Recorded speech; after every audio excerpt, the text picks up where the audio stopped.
Thank you, Jonathan. My mic was off. My microphone was off. It was totally a user error. Everybody's watching me just like make mouth shapes. I'm trying. All right, so how do I want to do this? Do I want to like contract the selection? What happens if I do that? Yeah, let's do that again. Thank you, Jonathan. And we'll go into quick mask mode, and I will take my pen tool to like modify the selection a little bit.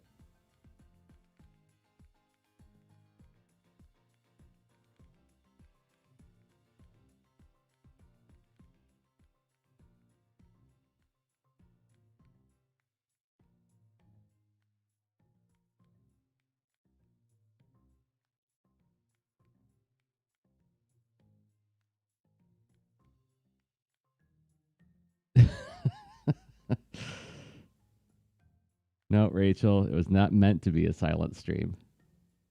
Like this is me like saying like, wow, what if Charlie Chaplin did live streams? What would it look like? What if Buster Keaton did live streams?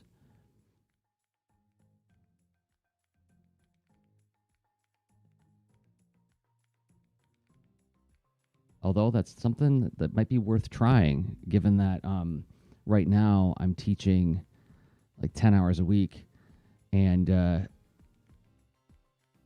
I'm finding myself pretty raw at the end of those stints. And I'm trying to think about like, okay, well, do I need to start thinking about like how voice artists do this? I mean, I illustrated a book on voice acting. I should consult it and see what they say about like how to take care of your voice.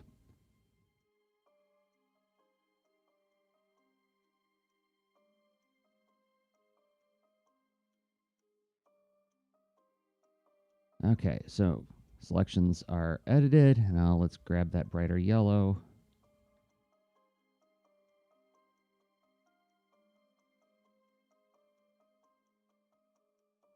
Since you're here, Jonathan, I got to tell you, those like experiments in design that you're doing with your character, the drawings you're posting on Instagram are just unreal.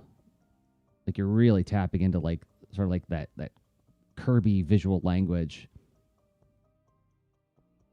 Looks really great. Oh, I forgot to do down here. Back into quick mask mode.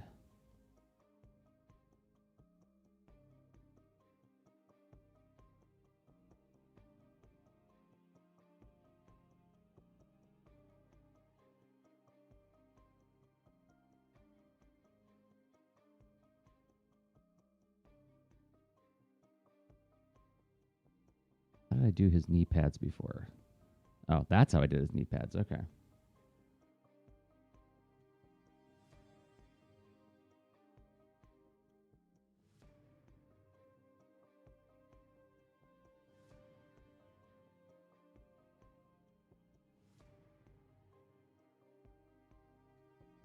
Okay. Right.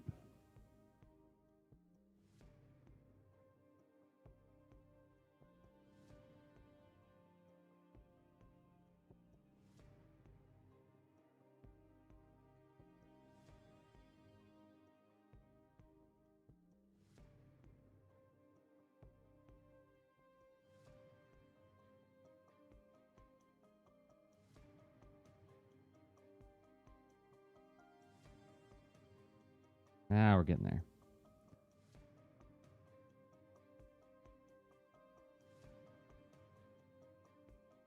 All right, shiny bits are done. I can work on the regular shading.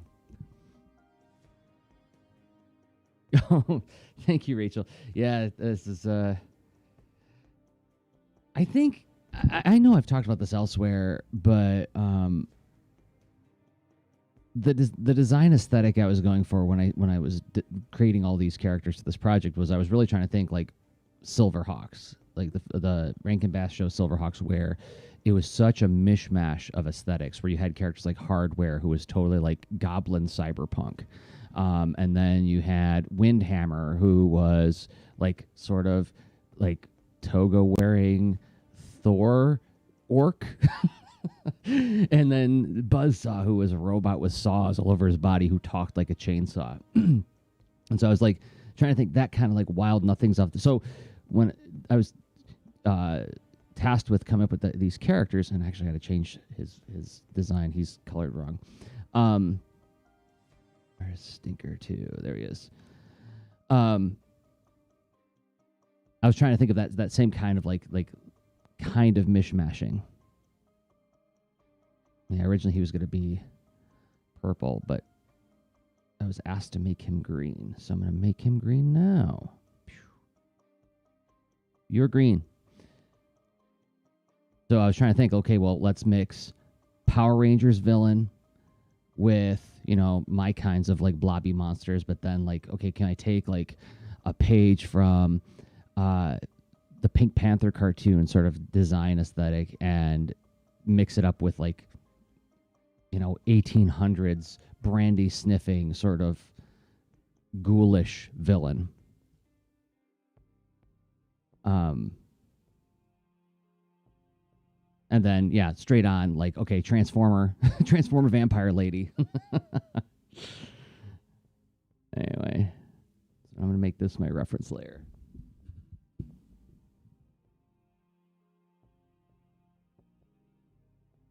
Well, Jonathan, if you want to share your Instagram for people who want to know what I was talking about when I mentioned like your Kirby aesthetic, because I just something that I've always loved about your work is just how much energy and power is in it, and like it really like celebrates what I think makes superhero comics so compelling. Is I got the wrong selection tool. For me at least, I enjoy the fact that do it right, Jerzy.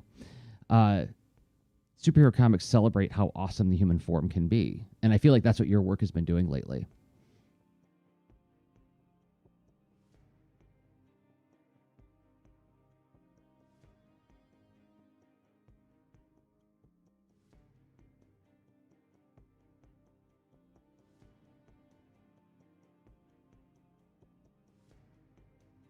Yeah, this villain, the concept was, can I do a Power Rangers villain,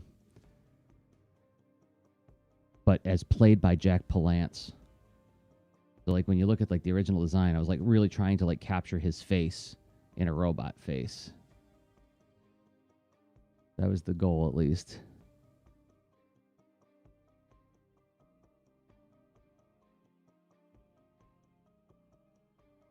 And I was also trying to think of like what are things that second and third graders would find really funny but true about villainy, right? I had this conversation with Ashley Knapp on the Transformers podcast recently that I do, and I really like what she talked about, this idea of like the story where the child character wins over the grown-ups by just being their worst self, because like when you're a little kid and you're essentially powerless, like sometimes that's your only weapon. It's just to be as awful as possible. And I was thinking in that direction with a lot of these villains, where I was trying to think like, okay, well, what are things that feel like transgressions to little kids? So like, and base a power on that, right? So like Nox, this character, Nox is short for noxious, right? And he makes bad smells, you know. And then of course Stinker, he doesn't make bad smells. He's just like a trickster, sort of like wicked inventor who always plays pranks. And Professor Von Snotbottom is like a germ guy. He doesn't wash his hands, you know. He comes in off the playground and, you know, rubs his hands all over you and you get sick.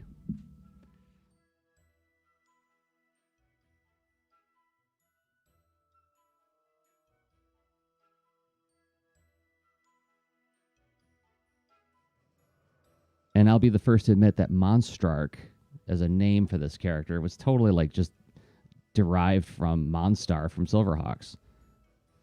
He's the king of the monsters, so he's the Monstrark. Kind of hard to say, though. This is probably why nobody else has ever used that. All right, let's get some highlights in here. I choose something a little, maybe a little bit.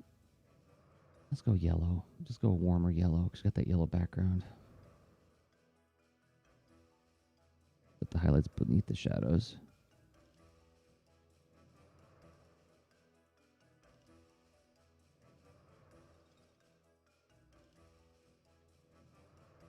There you go. Monstrark's almost done. Let's save our work. Thank you, Jonathan. That's kind of you. Been a mutual admiration club between the two of us, I think. I think we met like online, what, a decade ago?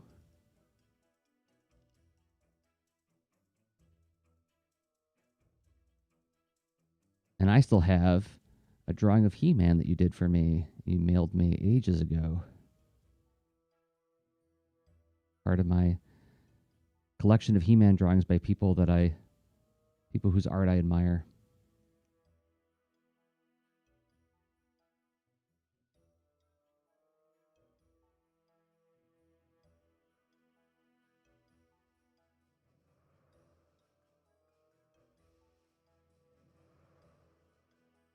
Yeah, the most fun thing about this project, back when we could be in public and be around other people, was when the books are done, I actually get to like go to the schools where they're being delivered, and the kids all get them for free. And then I get to do like a short presentation on how the book was made, answer some questions for the kids about how comics are made. Let's fill it in. And what's really fun is like with the younger kids' books, we actually do a read along. Is that right? Monstrark's feet are purple? No, they should be that gray. Okay, I thought I did that. Okay. Anyway, and it's really fun to watch the kids react to the names and the concepts. Like when we start reading aloud and like, this is Nox, he makes bad smells, and you watch all these little second graders like really get invested and like giggle about like, oh, you know, making bad smells is, we're not supposed to do that. Shut off these layers real quick. I'm gonna make this inks layer my reference layer again. Go back down to colors, get my reference layer. Do this first. Do the top of the boot, and then I'll go back to regular. There we go. And then turn these back on, and it's like it was that way the whole time.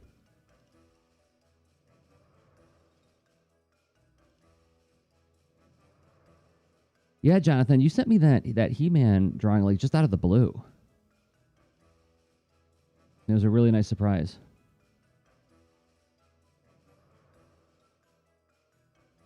It was a pencil sketch, but man, it did look great. And it had all of that Jonathan Rector energy that I've come to expect from your work and really admire. Okay, so now let's do. What am I gonna do here? Yeah, let's do the whoops.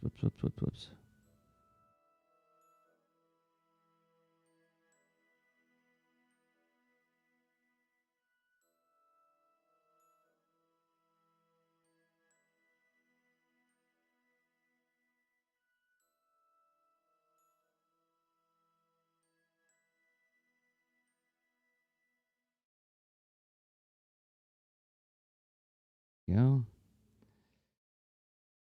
And I think Monstrark's. Oh, I got to do his eyes yet.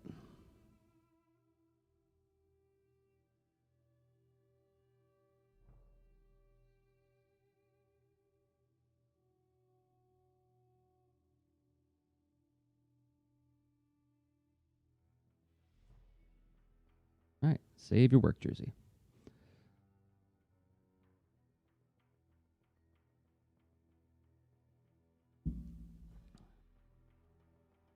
Let's do Madeleine next.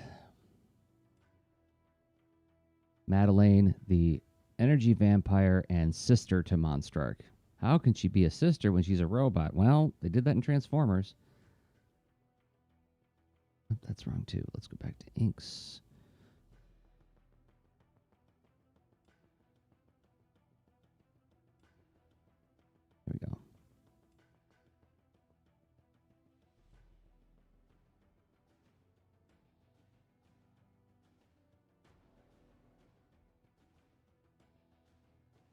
brush is too huge.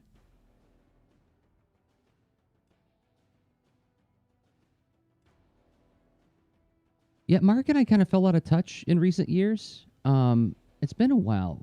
We had some interactions a while back, but yeah, I haven't. The last thing I saw of his was, I want to say like 3 or 4 years ago. He was doing some mini comics with Nix Comics, Nix.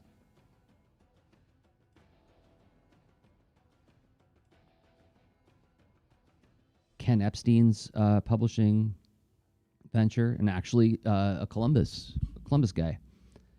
So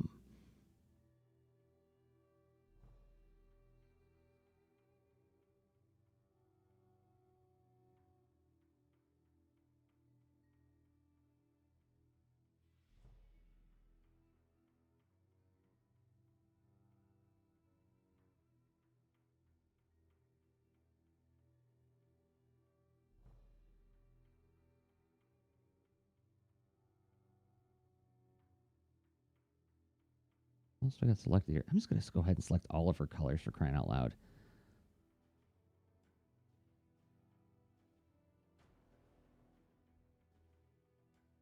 Get everything? Okay.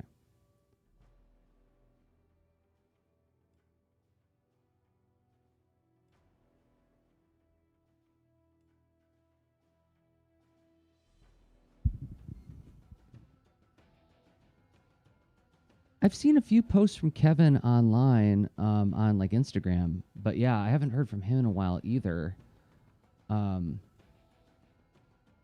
It's been a long time.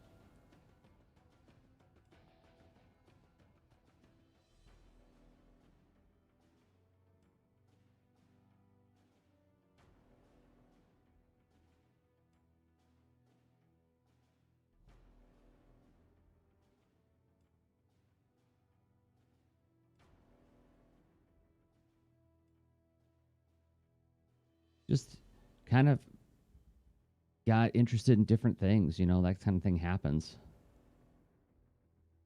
I remember when Art and Story wrapped up, I went on to do Comics Are Great, and like Kevin and Mark did some audio projects together for a while.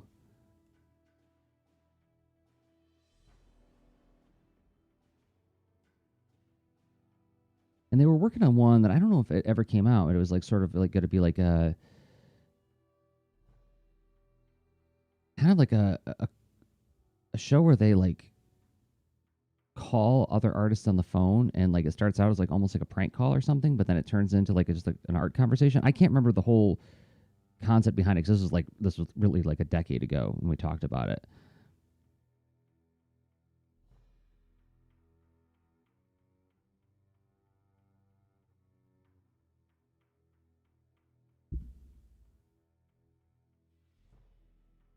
Well, good to see you, Jonathan. Thanks for coming by, and thanks for telling me that my mic was off.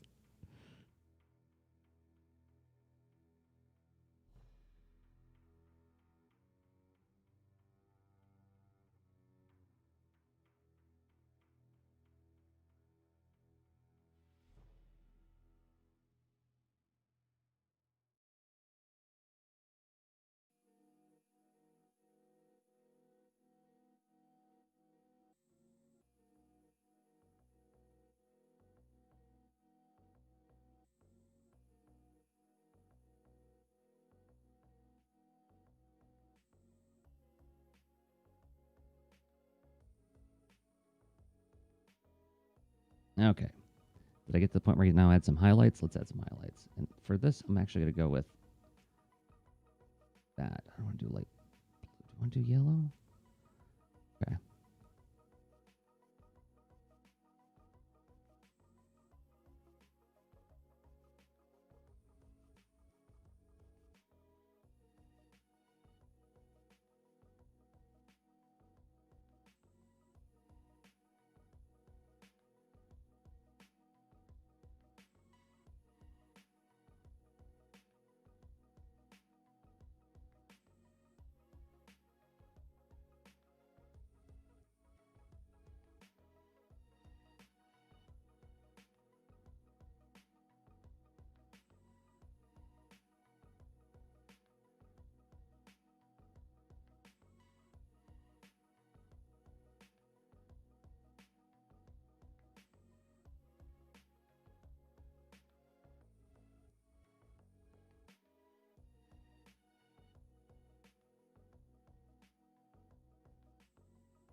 transparent pixels. Oops, not white, transparent.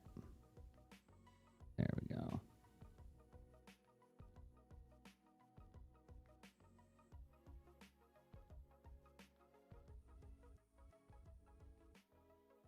Let's get that glow in that lady's eyes.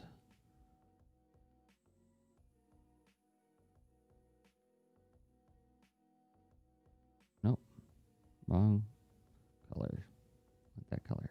No, why are you doing the yellow? Oh, because I'm on background color.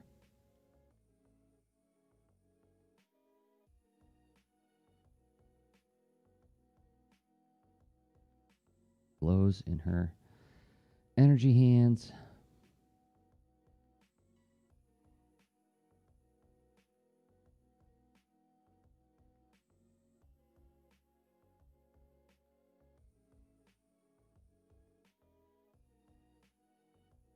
And while I'm at it, why not just do the holds?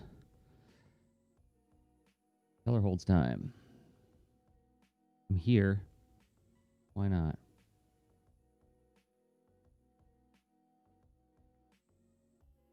You know, I'm not going to do it that way. What I'm going to do is I'm going to make a clipping layer. There we go. That way when I make a mistake and color over into other lines, I can just erase it rather than having to copy the black and repaint it black. See, like, so if I do this, I can just grab my eraser and just go, blip, blip, blip, blip, blip, blip, blip. Don't do that.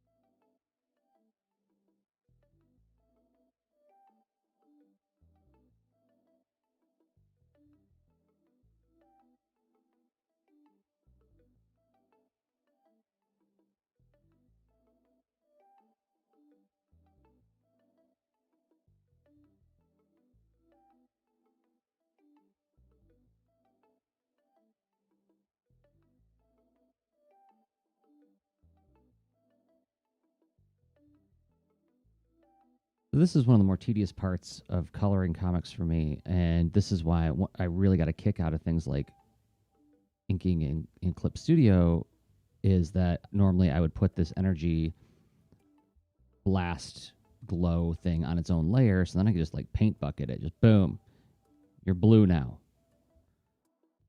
But because I inked this on paper, all the line art's on the same layer, so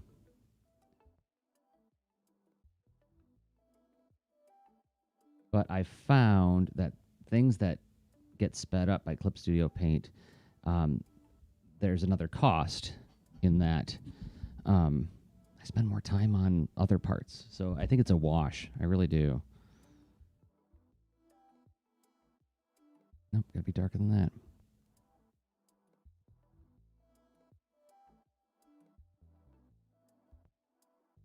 Like the gains I would make in putting this on its own layer and just paint bucketing it would be paid for by the fact that I would constantly undo and noodle my inks in a way that I don't when I ink on paper. Well, just don't noodle over the inks, Jerzy. Well, that's the thing about habits. They're hard to break. I've had that conversation with myself. I think of myself as a fairly disciplined person, but there's some disciplines that I'm just no match for.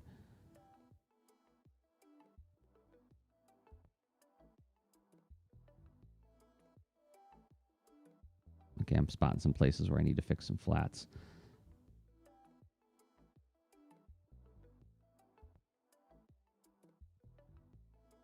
All right, let's go to our flats layer, color layer rather.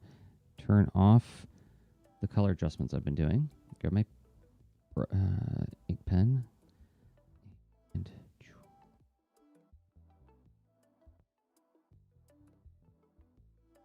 all right, boom.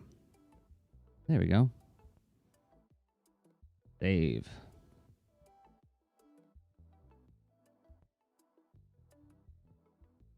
Well, thank you for saying that, Rachel. I mean, I wasn't trying to be self-deprecating on that. It's just that, you know, I haven't sat down and thought about it long enough. I think of myself as disciplined, sure. I haven't done any kind of like, well,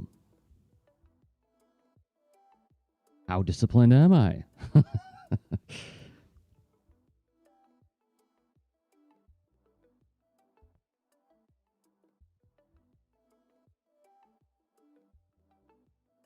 But I there are battles that I just feel like I'm not I'm overmatched. I'll put it that way. And one of those is this like being conscientious about not overworking my inks when I ink digitally. Let's go. So Madeleine is done. Who do I want to do next? Let's do Stinker. You know what? I'm just going to go ahead and grab a whole bunch of his colors because I think I can edit this all at once. No problem. That's fair, Rachel. That's yes. Given what you see, if it comes off as me being very disciplined, awesome. Oh goodness gracious, golly gee, look at that mistake on the flats. But yes, there are other ways in which I am sure people who spend a lot of time around me will be more than happy to tell you in ways in which I am not disciplined. I'm going to take a break just for a second. I will be right back. Okay. Hi, everybody. Going to be doing a little bit of drawing Boulder.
And I'm back.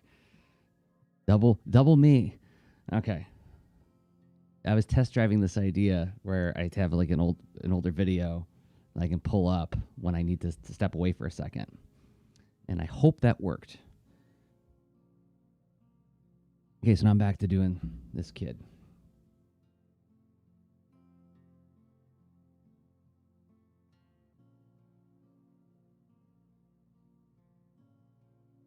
Oops. I still have this issue every once in a while where the pen on my Vio Z canvas, and it's actually what is it? It's a Surface pen. It'll turn it into a right click. I'm not touching the buttons. The buttons are actually kind of hard to press on this, but it'll turn into a right click, and it won't let go of it. Like I have to like take the pen off and like click on the button a couple times and then come back. I'm not sure what the deal is with that. It's been doing that ever since I got this thing, and whenever it happens, I make it like a mental note, like I need to find out what's going on with that and how do I fix it, and then I never do. So there's a place where I'm not disciplined, right? The problem quickly falls out of my brain as soon as I stop thinking about it. See, it just did it right there. Like it turned it into the eyedropper tool, and so now you can see I grabbed the wrong color. So if anybody has any insight on that, it'd make me very happy. Give me a clue as to how I fix that.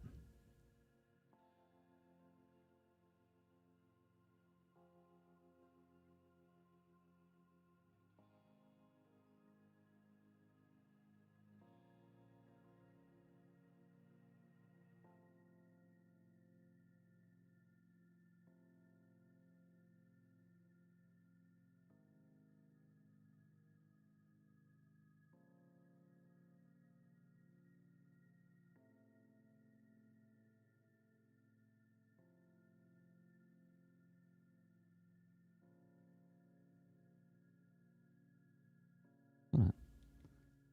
Why are you not drawing now? See? What's going on? There we go.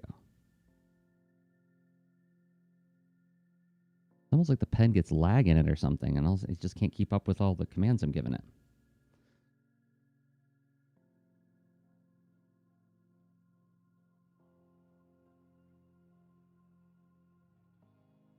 Highlights.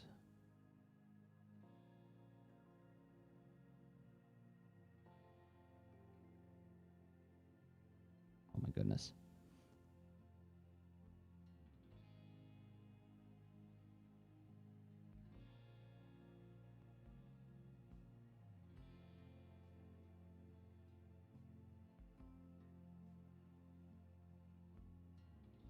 Mm.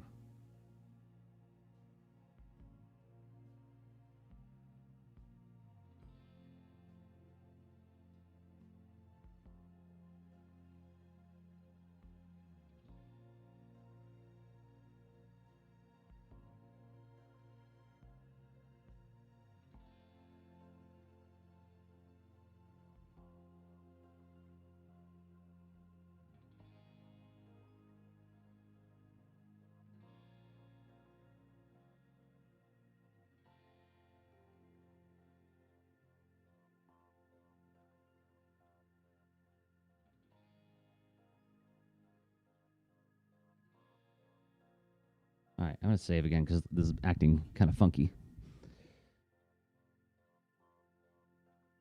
Just in case I get a crash or something.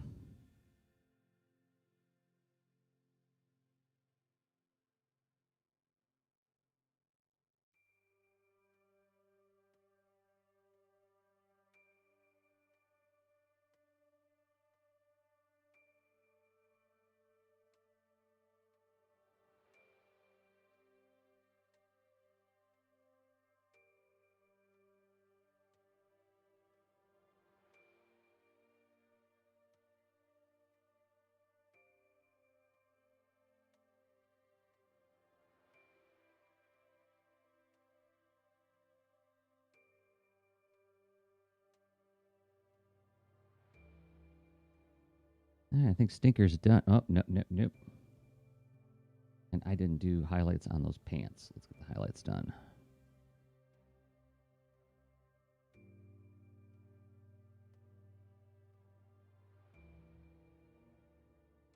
also deselect. Grabbed some colors that I didn't mean for it to grab. There we go, I think. Now I can highlight.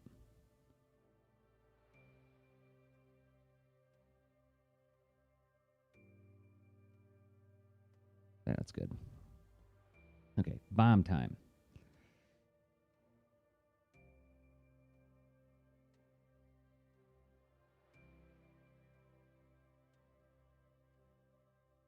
That's simple enough.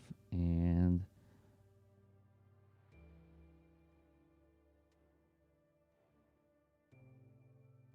go do some holds on that.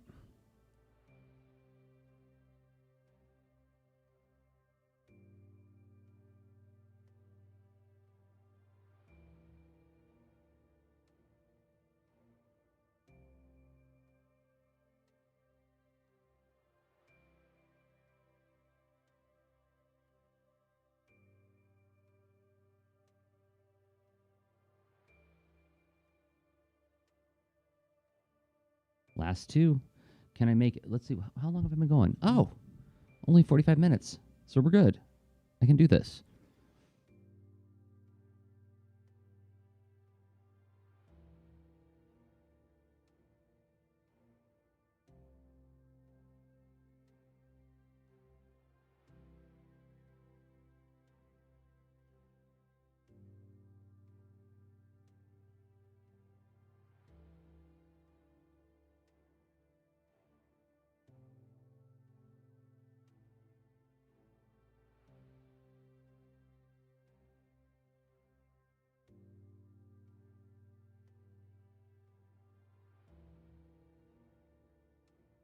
Forgot to do his little ascot there.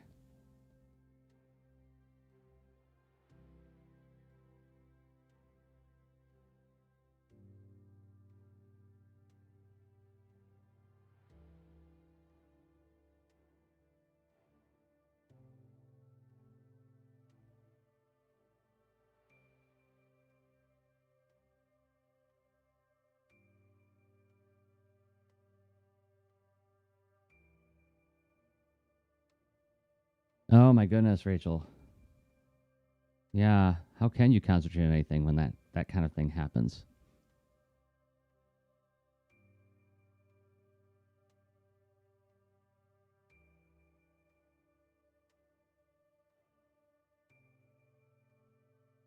Oh, what to do? I hope they make you a good offer.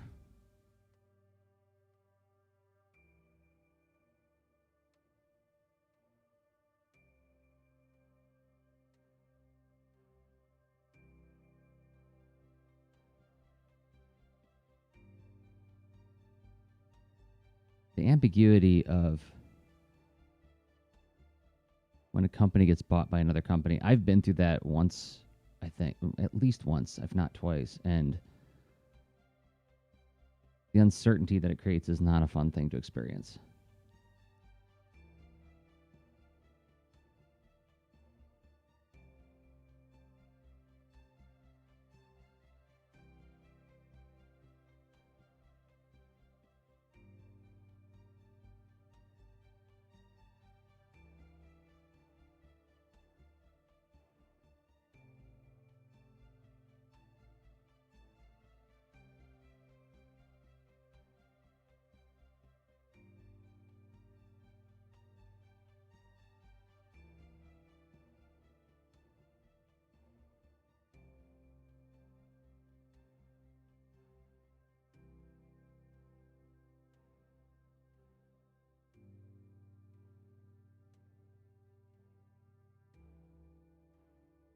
Well, all the more reason, Rachel, that I hope they offer you something really good.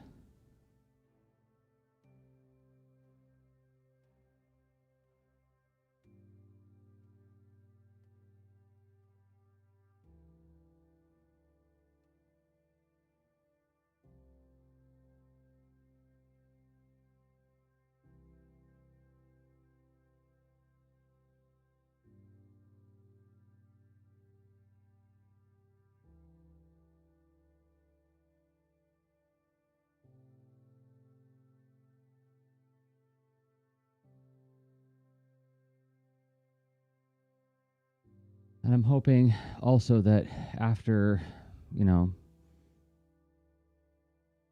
that maybe this year things will start to be on the mend and there'll be a little bit more certainty, or at least a little less ambiguity going on in just the world over.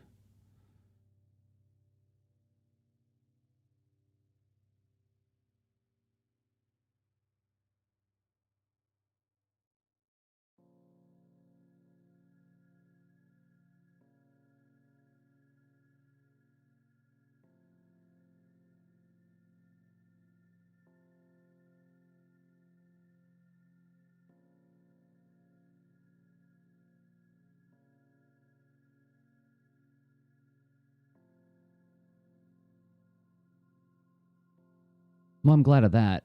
Yeah, actually, I remember the change in ownership at a company um, that I worked for, and the thing that one of the most substantial changes was our insurance benefits changed, and the strange thing was it was a Virginia company that bought our company, um, and one of the big changes is in the insurance benefits. Usually, it's never like a good thing when this happens. And I guess you could call this a good thing. Maybe is like suddenly it was like there was no penalty if you were a smoker, and I was like, oh, it's Virginia, tobacco and everything. So um, it was more like the what was it called, the requirements to be eligible for insurance like got more lax from this new company, which was like that was surprising.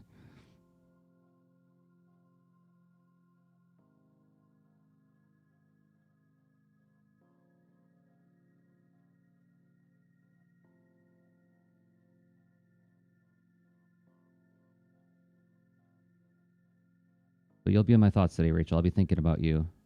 I hope that everything goes really well.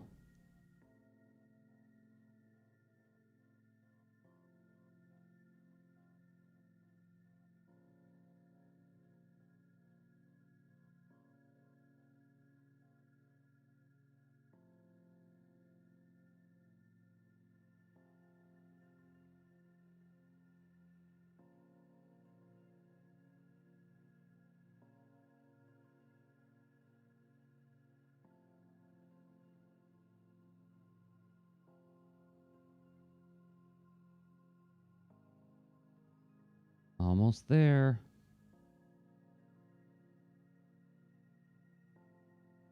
That knocks his horns and teeth. Then one last look at the whole thing.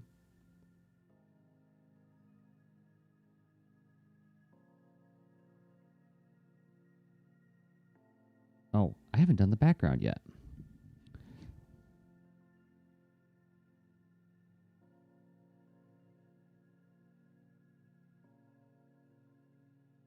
Yeah, I feel like if insurance was going to change in a job today, it would be more likely to be more tracking, more um, like what they're doing with auto insurance, right? Like where you put a thing in your car to like pay attention to how you drive, which like that has all sorts of like privacy implications.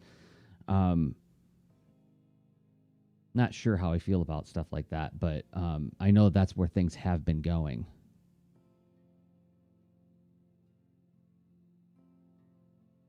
And so I assume that like if you're going to change insurance nowadays, as a matter of fact, yeah, the insurance that I'm on does a little bit of that, like trying to make it gameful. It's like share your data with us, and you'll get points towards things, and I can't help but think of the oh, what was it? It was a Black Mirror episode where like the people are all riding bikes and playing video games to accrue points to have food and other privileges.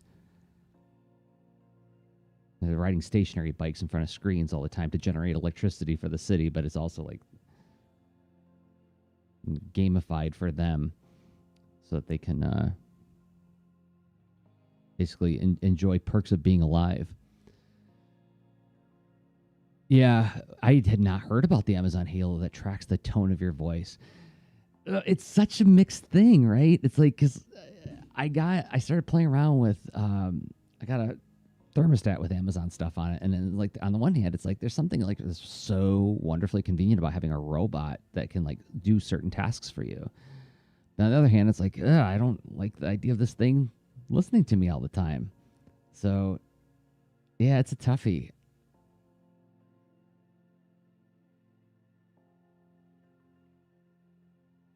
I used to be much more like the Jeff Jarvis kind of mindset of like, well, as long as it's to give you better experiences online and like tailored experiences for you, then what's the damage? Well, I'm starting to think maybe there is some things to be worried about when it comes to this.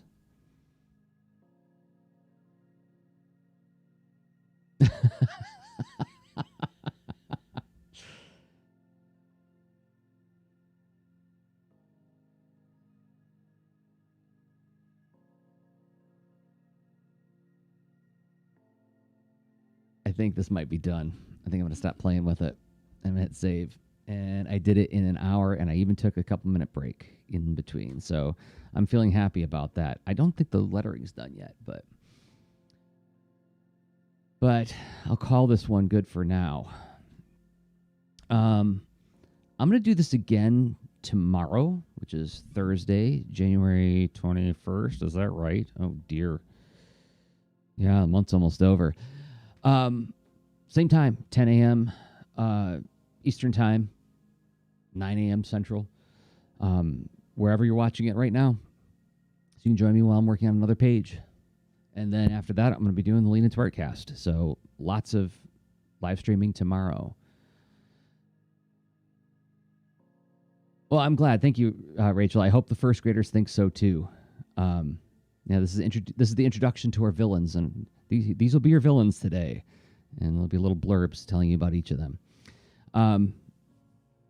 But good luck to you, Rachel, today, and thanks everybody for hanging out with me and watching and playing along, commenting. And I'll be back tomorrow. Until then, I have been Jerzy Drozd of jdrozd.com, Jerzy Drozd on Instagram. Okay, bye.